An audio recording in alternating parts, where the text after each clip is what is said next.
शुभ प्रभात। आज का दिन मंगलमय हो प्रिय आत्मन। मनुष्य जब गहरे प्रेम में होता है या राग में होता है, कह दो मोह में होता है, प्रेम नहीं कहेंगे इसको, तो अक्सर वह जिसके साथ मोह में होता है उसके प्रति बहुत वायदे कर लेता है, भविष्य संबंधित वायदे।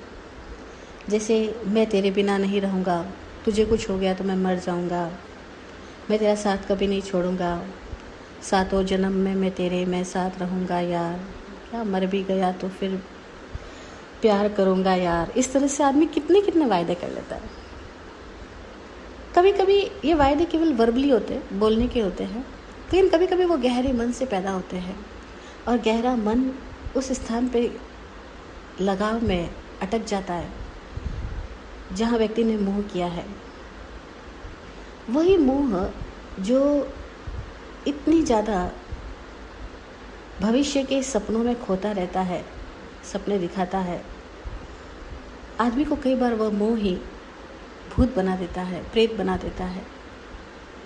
भूत प्रेत भी आदमी गहरी मोह संज्ञा और प्रमाद संज्ञा की वजह से बन जाता है,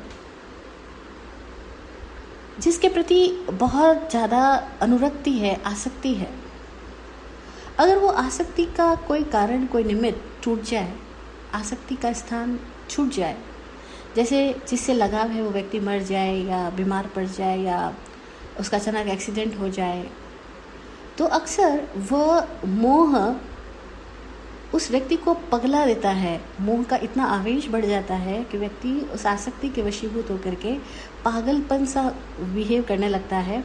और पागल तो वो पहले भी था, लेकिन अब कुछ एक्स्ट्रा पागल हो जाता है।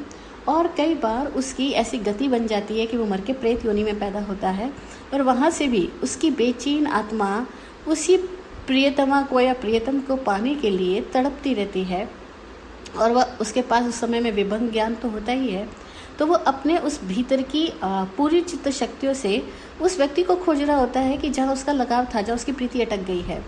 और वो आखिरकार कई बार खोज निकालता है, क्योंकि वह उसके साथ बिताए पलों को याद किए हुए है और उसने को उसकी स्मृति है।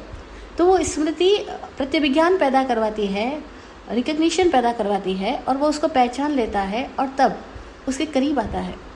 लेकिन अगर सपोज कि वह जीवात्मा इस समय मनुष्य योनि में है जिससे तुम्हें प्यार था और तुम मर के प्रेत योनि में चले गए हो, तो वो प्रेत आत्मा उस मनुष्य योनि में रही हुई आत्मा के करीब आकर के उसको अपनी उपस्थिति दर्ज कराना चाहता है, उसके साथ पहले जैसा बिहेव करना चाहता है जैसे वो इंसानी तौर में किया करता था।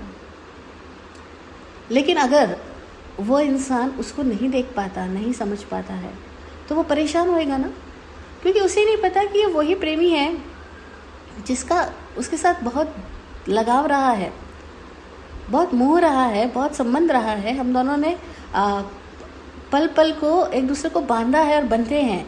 तो वो ये तो उसे याद नहीं, क्योंकि हो सकता है उसका अगला भव हो सकता है वो उसका प्रेमी उससे दूर जा चुका हो और अब वो तो उस प्रेत को देख रही है, वो उस प्रेमी को नहीं देख रही, वो उस भूत प्रेत को देख रही है। अब वो परेशान होती है कि ऐसा मेरे साथ क्यों हो रहा है, कोई भूत प्रेत मुझे तंग कर रहा है, कोई मेरे सपनों में बार बार आ रहा है, कोई मुझे बेचैन कर रहा है। लेकिन वो बेचैनी उसकी अपनी भीतर की पिछले जन्मों की वे यादें हैं जो भीतर पड़ी है, लेकिन उसके सामने प्रकट नहीं है। और चूंकि लगभग सभी लोग समकित तो होते नहीं हैं, समता में भी नहीं रह पाते हैं, किसी न किसी मोह में या द्रोह में ही अक्सर जी रहे होते हैं, तो वो मोह उनको इतनी गहरी बेचैनी दे देता है कि अब वो प्रेत आत्मा उसको तड़पाती है। मतलब तड़पाती बोले तो वो सामने आती है, वो तो प्यार करना चाहती है, वो मिलना चाहती है, वो रिश्ता बनाना चाहती है, लेकिन सामने वाला तो उसको एक्सेप्ट ही नहीं कर सकता, क्योंकि वो एक अलग फ्रिक्वेंसी जोन में है, वो एक अलग फ्रिक्वेंसी जोन में है, दोनों मिले कहाँ से।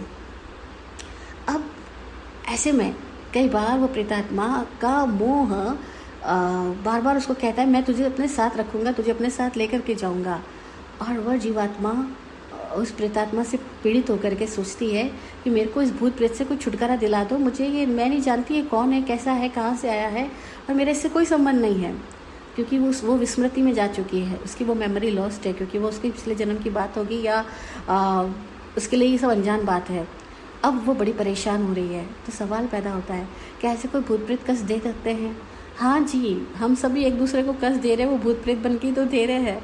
हम अपने किसी न किसी भूत के कारण से लोगों के जीवन में कष्ट के निमित्त बन गए हैं। अक्सर तो ऐसा ही होता है। और अक्सर नादानियाँ ही सबसे बड़ा कारण होती है ना, ना समझी, नादानी, जो कि जन्मों जन्मों से हमारे भीतर है। इसीलिए हम सभी एक दूसरे के लिए कहीं ना कहीं भूत प्रेत बन के ही सुख दुख के निमित्त बन रहे होते हैं। यहाँ क्या है कि आपस में कुछ लोग एक दूसरे को समझ पाते हैं, और लेकिन अगर हमारा थोड़ा सा रूप बदल जाए तो हमें कोई नहीं समझ पाएगा। और ऐसा होता है ना, अक्सर बूढ़े माँ बाप को भी बच्चे कहाँ समझ पाते हैं, क्योंकि उनके रूप बदल गए होते हैं ना, वो बूढ़े हो गए होते हैं। तो बच्चे भूल जाते हैं कि कभी बचपन में ये मुझे बहुत प्यार किया करते थे और आज भी वो वही प्यार कर रहे हैं। लेकिन बच्चों को लगता है कि ये तो माता पिता बूढ़े हो गए, अब इनको वो प्यार नहीं है। लेकिन और ना वे बच्चे रहे हैं जो कि माँ बाप के प्यार की हमेशा उम्मीद रखा करते थे। तो समय बदलने के साथ में कितनी चीज़ें बदल जाती है। तो वो आत्माएं प्रेत बन करके जब कष्ट दे रही होती है, कष्ट नहीं दे रही हकीकत में, वो तो अपनी बेचैनियों को प्रकट कर रही होती है, पर सामने वाला कष्ट पा रहा होता है। तो सवाल पैदा होता है कि क्या ऐसा कष्ट होता है? हाँ जी, होता है। अब एक नई घटना आ जाए कि अगर वो जिसको कष्ट मिल रहा है उसको कोई भूत प्रेत उतारने वाला मंत्र तंत्र करे, कोई ज्योतिष, कोई उपाय करे, कोई जाड़ा फूक करे, तो क्या वो दूर भी हो जाता है? हाँ जी, कभी कभी दूर भी हो जाता है। कभी कभी मंत्रों की शक्ति से उन प्रेतात्माओं को बांध भी दिया जाता है, ऐसा भी होता है। ये भी कुछ विज्ञान काम करता है इसमें भी। फिर कभी कभी ऐसा सवाल भी आता है कि अगर वह जीवात्मा दीक्षा ले ले जो पीड़ित हो रही है, तो उसके बाद में तो वो प्रेतात्मा कष्ट नहीं देगी ना। बात ये कि केवल दीक्षा लेना मात्र ही पर्याप्त नहीं है, क्योंकि दीक्षा लेना मात्र तो कपड़े बदलना है। दीक्षा तो सही अर्थों में तब होती है जो भीतरी समझ समुचित हो, आंतरिक वैराग्य हो और आंतरिक दशा में पवित्रता, उज्ज्वलता प्रकट होए। और वह पवित्रता, उज्ज्वलता अगर प्रकट होती है तो व्यक्ति का लेशा वाले इतना स्ट्रॉन्ग हो जाता है कि कोई छोटे मोटे लेशा वाले जीव उसके करीब आकर के उसको कष्ट नहीं दे पाते हैं। परंतु कदाचित ऐसा भी हो सकता है कि दीक्षा के बाद भी कष्ट आए। जैसे हमने सुना ना, महावीर को उपसर्ग आए, संगम देव ने भी उपसर्ग दिए, तो कष्ट तो आ सकते हैं ना। लेकिन ऐसा नहीं है कि वो ब्रह्मचारी है तो कष्ट नहीं आएंगे उसको। ब्रह्मचारी को तो देवता रक्षा करते हैं, महावीर भी तो ब्रह्मचारी थे, महावीर की भी देवता रक्षा करते थे, लेकिन महावीर की ज़िंदगी में बहुत सारे कष्ट आए ना। तो कष्ट आते हैं, लेकिन इन कष्टों को से कोई कष्ट पाए या कोई ना पाए ये उसकी व्यक्तिगत सोच है। महावीर पे कष्ट है, लेकिन महावीर ने कष्ट नहीं पाया। महावीर तो उस क्षण भी आनंद में रहे, मस्ती में रहे, मौज में रहे। वो अपने अंतर के आनंद को उजागर कर चुके थे ना।